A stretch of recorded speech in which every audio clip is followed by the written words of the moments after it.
And hello everybody! Welcome to my first episode of Armored Core 4 Answer. This will be my first official LP on my channel, as it were. And, yeah, that's the plan anyway, is to,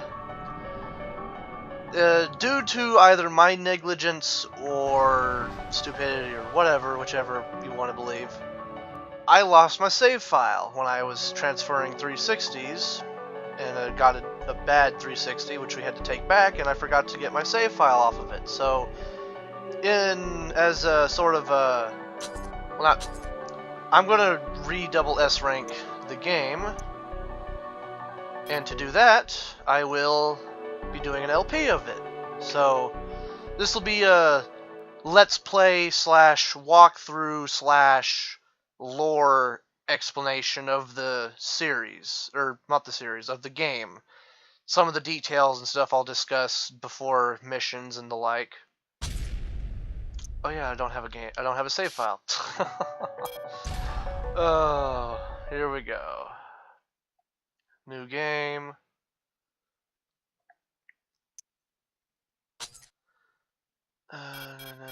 Na.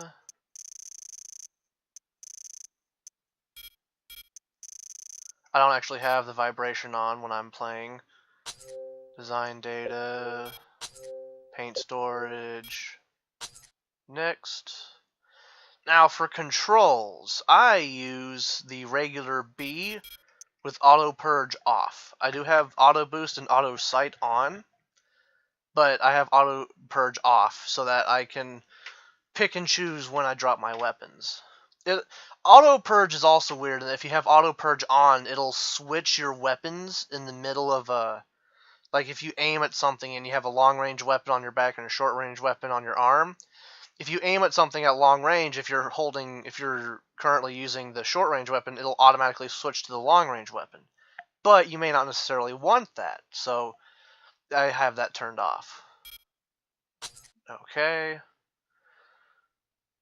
And now for the tutorial, which I'm not going to skip because just as the part of to go through with the game, I might as well have the tutorial on and just show you the tutorial. There we go. Basic movement, which you don't see a lot of in this game. You don't walk very much in this game. Ugh. Yay.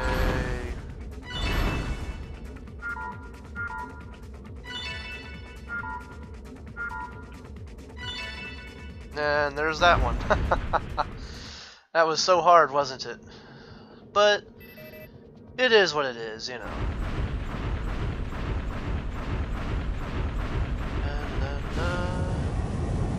Boosting. Where's the target?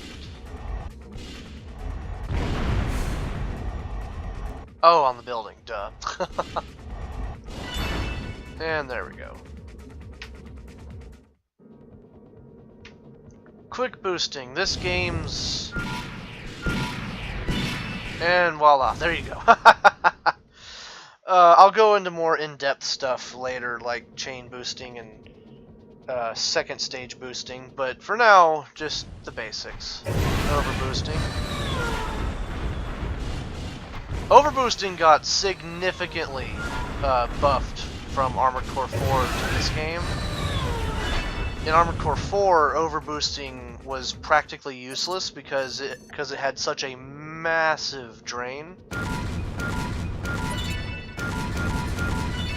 And there you go, basic weapons. Unlike in the Gen 3 games, where the left arm weapon was always in the ready position.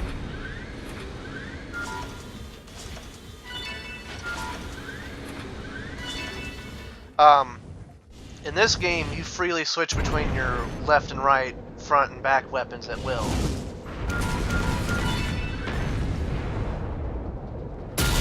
Boom, laser cannon.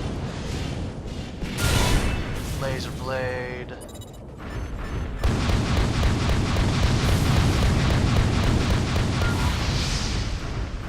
One thing I don't really like in this game is you don't get a lot of like single fire missiles. You have all these chain missiles that aren't they're good for fighting next, but against MTs they're completely overkill. Shoulder weapons, specifically the AS missile shoulders, which are one of the better pairs of weapons in this game. And as you can because they're AS or auto seek. I'll get more into that when I go through weapons and stuff in a later video. Ooh, Assault Armor. This game's the newest edition in terms of actual attacks, because even though there's more weapons, they all function using the same mechanics from Armored Core 4. This is the newest weapon attack function. It basically is a... It turns your primal armor shield into an explosion, for anybody who may or may not be familiar with it.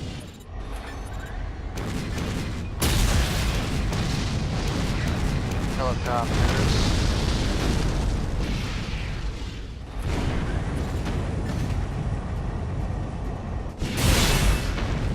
Wow, and like the Regulation 1.0, the back later got 50 shots? Holy shit. Alright, entering my name... Should be Siphon. Oh, I guess I should have introduced myself. I am Siphon Razor, or Siphon 117. kind of a newer YouTuber. I've got a lot of newer stuff that allows me to actually do YouTube videos. So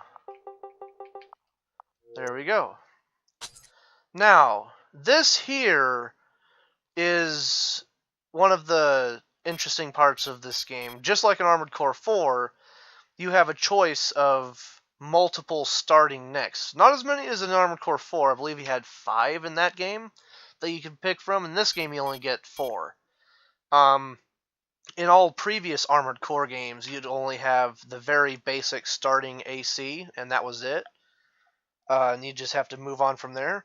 In this game, and in Armored Core 4, they give you a choice in which, not only which faction you start off with initially, but which AC you pick. However, out of all of these, my favorite is the Aaliyah going independent. It is without a doubt one of the best machines in the game, in my opinion. It also just looks really cool. So let us begin. More than 10 years have passed since the National Dismantlement War. A league of corporations has taken control of the world. To escape the pollution that poisons the surface of the planet, they have built massive floating platforms called cradles. Only there, 7,000 meters above the ground, is the air clean and safe. Already half of mankind lives in the skies. The planet's surface has become a battlefield where armies fight to control the resource plants that feed the cradles. As the war came to a close, giant humanoid weapons called Armored Core Nexts enabled the League to firmly establish their rule of the planet. Their pilots are called Lynx. Fearing the power and independence of these Nexts, the League left them behind on the surface. The Lynx now work as mercenaries for an organization called Collard. While the League armies derive their power from massive arms forts, the once mighty Nexts are consigned to the poisoned Earth, serving as foot soldiers in the never-ending economic war.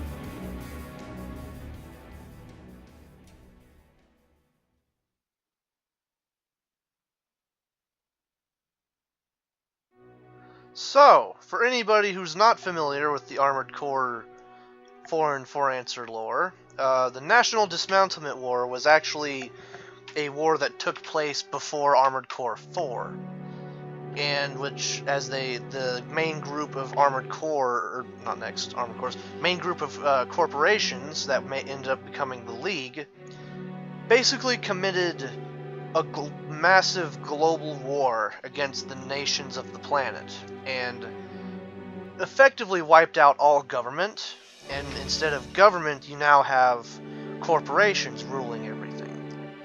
And it's pretty simple. That's all you really need to know. What they didn't touch on with that intro was what happened in Armored Core 4, which led to, after the National Dismantlement War, the corporations, before forming the League, created the Pax Economica, where they kind of had what they called an economic peace, which I believe that's what Pax Economica means in Latin. Don't quote me on that, I might be wrong. But from there, you had the Lynx War, where you, the player, who would end up becoming a White Glint in this game, spoilers by the way, for a nearly 10-year-old game, sorry, but I'll be doing a Let's Play of Armored Core 4 later on down the road, so if you enjoy this Let's Play event at some point, go watch that if it's at this point where I've uploaded that Let's Play. Not when this video first goes up, that it won't exist, but anyway. The Lynx War took place and is what ended the Pax Economica and led to the polluting the Earth due to the Kojima contamination from all the Armored Core Nexts being used throughout the Lynx War. That's also why the corporations decided to put most of their power in arms forts instead of Lynxes, because Lynxes could be easily controlled, but they could also be easily killed, and if a Lynx of great power dies, that could put the corporation that employed them under great stress, and basically ruin whatever goals they were trying to do. And so, anyway, we shall. First thing I'm going to do before I actually start the mission, not there. Go up here. I'm going to change the regulation from 1.2 to 1.4, which is what I'm used to, and that's what I'm going to be doing for this LP and for all multiplayer-esque matches that I'm going to do in the future. So, there we go. Siphon 117, strayed. And this is, as soon as it loads, there she is. My nice and beautiful next. With its very basic armament. I'm going to leave that for the very beginning mission. Let us begin. This is your mission. Eradicate the defensive units deployed in the Line Arc zone. As you know, Line Arc is the main base of the anti-establishment forces that oppose the Cradles. We have tried to negotiate peacefully with these revolutionaries, but they have refused our overtures and continue their violent attacks. This mission is a show of force to encourage the enemy to rejoin negotiations. We never like to resort to violence, but on this occasion, we have no choice. Line Arc's main weapon, White Glint, is currently operating in another area. It will not become a risk in this operation. Note that this mission is a test run of your capabilities. We trust that you will deliver a successful result. I would like to point out that the whole "we don't like to use violence" is a complete lie on their part. But let's begin. This is a very simple mission. It's very easy to beat. You just go in and blow up some MTs. And some normals, but, none of them really stand a chance. Commence mission. There we go. Destroy all Line Arc So, defense units. one of the biggest differences between 1.2 and 1.4 is the Aaliyah generator, which I'm running on, stock Aaliyah frame, has a much smaller capacity on 1.4. Also, a neat little trick. You just fly down here, and they'll just blow themselves up. They'll blow up the platforms they're standing on, and because these MTs can't swim, they just commit death. So. Confirmed. Half the targets have been destroyed. Damn! Are we doing any damage? Primal armor? First we have to break down that primal armor. Just meleeing them all. Now, despite their relative ease of being destroyed, they do actually possess some decent firepower as far as MTs go. They can actually be kind of parallel to the Storks from the original Armored Core game, from Armored Core 1, albeit without the ability to fly. Of course, I'm a stock AC, so I have, especially in Aaliyah, I'm using all Aaliyah boosters, and I don't have a lot of EN recovery while I'm in the air. But these Sunshine model normals produced by GA don't really put up much of a fight worth anything. We've confirmed all targets destroyed. Boom! Mission Dead. complete. And now we just fly up. Well done. Almost perfect. But don't get too high on yourself yet, rookie. These enemies were nothing S-ranking to write this home mission's about. not an issue. It's really easy. Even on hard mode, which we'll get to that later. And that's it. Mission complete. Yeah, S-rank. The repair is actually decent because I did take some damage from the MTs with their quad rifles, but there we go. Collard matches are available. New emblem made available. There we go. Alright, so with that, I will be concluding this first episode. I know it's not particularly long, and we haven't really done a whole lot, but before I leave, it just kind of explains the details of what we just did. So, it's never explicitly said why White Glint is operating in an outside area. It's possible that he's actually attacking the Spirit of Mother Will at this point, on the very first mission in the game. That's why he's not there. And you being deployed by Collard is to show Line Arc that without White Glint, they are defenseless, which they are, because you would literally need armies of normals, or which are mass production standard armored cores to take on next, and even then, they still don't do very well. And so it's after this point, after that point in the game, their very first mission, Line Arc redeploys White Glint back to protect Line Arc. They keep White Glint close to their chest so that the Collard and the League can't launch attacks on them. At least not directly, anyway. So, and Line Arc is protected by White Glint, who was the previous pilot, the previous protagonist of Armored Core 4, and she, don't know for sure, is one of the antagonists in the game, as it were. Line Arc opposes the League and the Cradles because it's not good for planet Earth, basically. Albeit, Line Arc itself isn't really doing all that well because their open door policy has let a lot of shady people in, and the whole corruption thing is very it's very blatantly pointed out by several characters in the game. So anyway, on that note, we will end this episode here. Thank you for watching. If you've liked, please give it a like. If you want to watch more of it, please consider subscribing. If you don't like it, dislike it, and please tell me why you disliked it in the comments down below.